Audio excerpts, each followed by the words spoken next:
Hey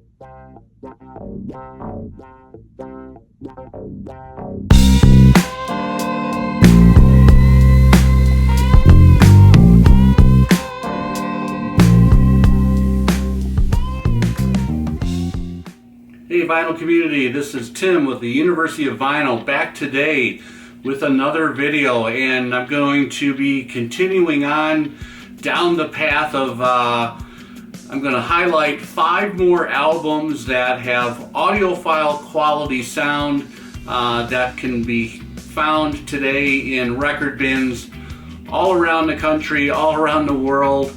I checked out my stats, and apparently 15% of the people who are watching my videos are in the UK, so welcome over there. Love the UK, by the way. I had a family vacation in Scotland in the fall of 2019 before the world changed, and we had a great time up there. If you're just stumbling into this video, you have no idea what I've been doing recently.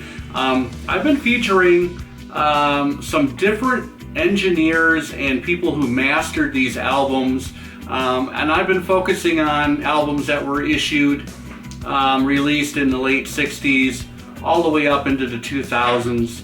My most recent video, we talked about 5 albums that are quote-unquote modern albums, released you know, in the 2000s, anywhere between 2002 and 2018. Go check that out if you haven't seen that. Today we're going to go back to mainly the 1970s, and we're going to talk about another legendary guy who mastered albums for Capitol Records back in the day. And this individual started at Capitol, I believe, in the late 1960s, and titles started showing up being mastered by him in the early 1970s, all the way up to 1997 when he retired. Now, in previous videos, we talked a lot about some of this person's cohorts in the industry. People like Robert Ludwig, Stephen Marcussen. Robert Ludwig, of course, was at Masterdisc for years, and now he has his own mastering house near his home in Maine called Gateway Mastering. Stephen Marcussen used to be at Precision Lacquer in Los Angeles. He cut a lot of these fantastic albums in the 1970s, all the way up until recent times as well. Who else did we talk about? We talked about Greg Calby at Sterling Sound. Greg Calby has done recent albums by Bob Dylan. He did Reckoning back in 1984, REM's second album that I talked about in a previous video. And I also talked about Lee Hirschberg, who used to master albums at Warner Brothers. He did the Little Criminals album by Randy Newman that I talked about in that first video that I released about 3 weeks ago now. In today's video, we're going to feature albums that were mastered by Wally Traugott. And Wally Traugott worked at Capitol Records for years and years and years. He became one of the go-to mastering engineers amongst artists that are everyday names that you and I and everybody else watching knows.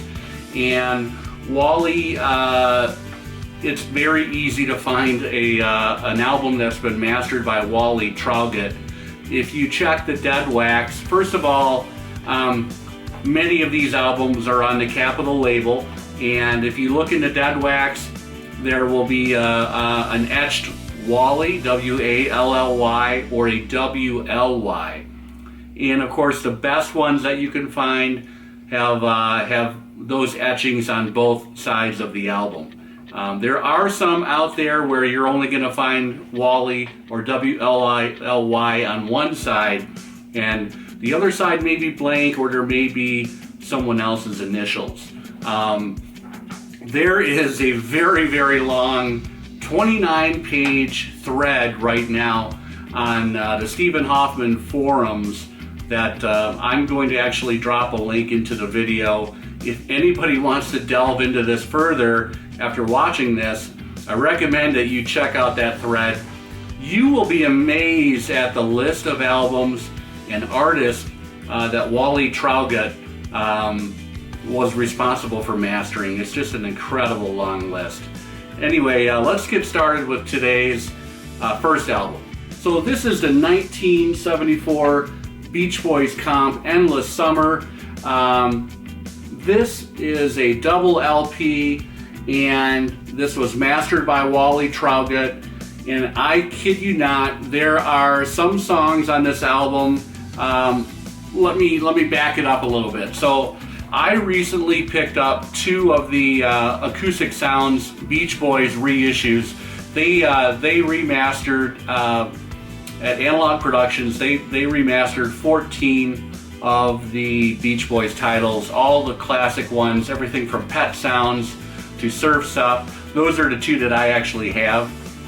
There are tracks on this comp, on my system, in my humble opinion, that sound every bit as good as the recent reissues on the Audiophile label, Acoustic Sounds Analog Productions. This is that good, okay? And you can go find this today in a record shop for anywhere between $8 and $15 depending on condition. This is on the pressing that I have. That's the Wally pressing, is on that Capital Orange label, again released in 1974. Can't recommend this higher than what I'm talking about right now. It sounds amazing. So one of the trademarks of a Wally Traugott pressing, you'll hear adjectives like alive, big, and hot. And you know, those same adjectives can be used on the infamous Robert Ludwig Hot Mix Led Zeppelin II pressing. And it's a similar thing with all of these Wally pressings. They sound, you put the album on and you just have a huge sound stage. And the separation of instruments is fantastic, but there is a lot of low end, there's plenty of bass. These are not wimpy masterings or wimpy records at all. They are something to behold if you haven't heard them before.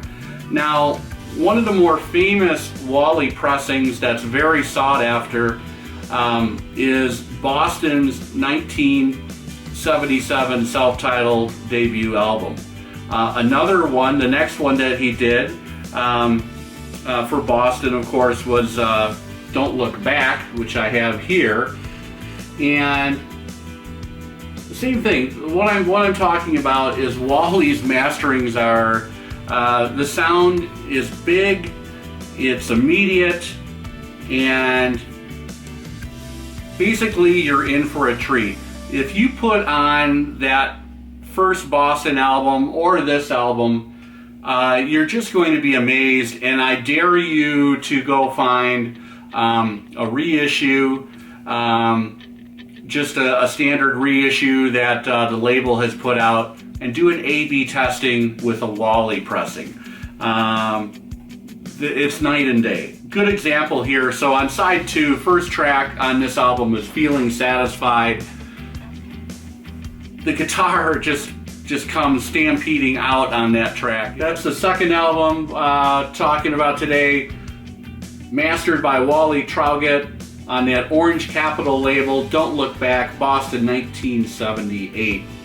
This is Eddie Money's 1977 debut album, Eddie Money, and this was mastered by Wally Traugott as well. You know, this is famous for, right out of the gate, Eddie Money had a huge hit on his hands, 2 Tickets to Paradise, Baby Hold On. But the song that is my favorite on this album is Save a Little Room in Your Heart. And this was on, actually, the Columbia label. This is the first pressing. You can find these in the used bins.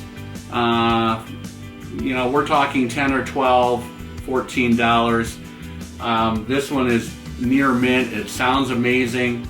The sound stage, again, I hope I'm not repeating myself, is just great. This is one of the better sounding, mass-produced, mainstream label albums that I have in my collection today. So in 1977, at the height of disco, after one of the biggest films of the late 70s was released, the powers that be entrusted Wally Traugott to master the soundtrack double album that came out. And of course I'm talking about soundtrack to Saturday Night Fever, released in 1977. This has got all of these Bee Gee hits: Staying Alive, How Deep Is Your Love, Jive Talkin', Night Fever. What else? You Should Be Dancing, Casey and the Sunshine Band, Boogie Shoes. This album sounds amazing. Case in point, Jive Talking on this album sounds quite a bit better than the original release. I think it's, but I did an A/B on Jive Talking. This thing's just got a lot more oomph to it. That cymbal, riding cymbal that you have in that song is crystal clear. Wally wins again. So there's a legendary artist out of Detroit, Michigan. Actually, I think he's from Ann Arbor originally. And this guy is well known in the business for being very, very, very meticulous about sound. So meticulous, in fact, that he has 2 or 3 albums that are out of print even today, that people are clamoring for him to reissue. And unfortunately, the mastering, the mixing, the production values on those albums are not up to Bob Seger's standards. And he and his manager, Punch Andrews, so far have just refused to reissue these albums, which is unfortunate. Now you can find these occasionally.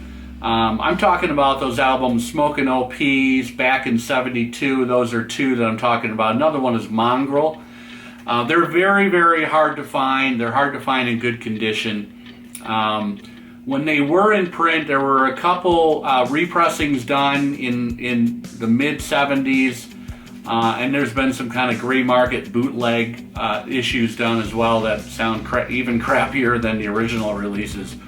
But the music is so good, you would hope that Bob Seger and Punch Andrews and his team would do a double think. And now that Bob is pretty much done, I think he's done touring. We'll see if he does more albums or not.